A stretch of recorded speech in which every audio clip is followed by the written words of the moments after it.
Kwa kweli wana Mtwara, hongereni.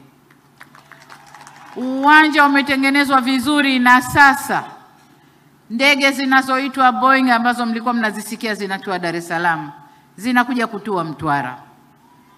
Ndege kubwa zitatua Mtwara, na kwa maana hiyo Mtwara tunaijenga kuwa kituo kikubwa cha biashara kwa ukanda huu wa kusini, lakini pia kwa nchi jirani.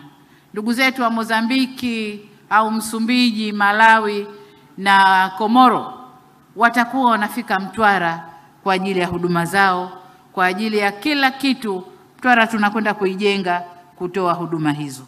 Uwanja ule, njia za kurukia ndege zimekamilika, bado jengo la abiria na jengo la kuongozea ndege ambao bajeti yake tayari iko wizarani.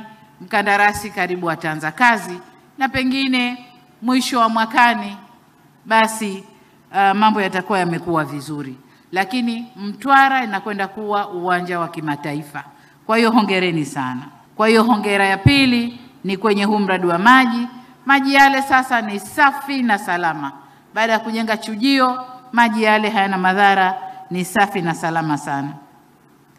Nimetoka hapo nimekwenda kuzindua mradi wa barabara. Ile barabara ya Mtwara Newala mpaka Masasi, lakini kilomita 50 mpaka Mnivata. Nimekwenda kuizindua, lakini barabara imefika pale. Lengo letu ni kuimaliza zote kilomita 210. Na hivi karibuni kutakuwa na wakandarasi wawili kwenye barabara ile. Mmoja atashika kilomita 100 na mwingine atashika kilomita 60, ili barabara iende ndani ya miaka miwili. Tukifika 25, 26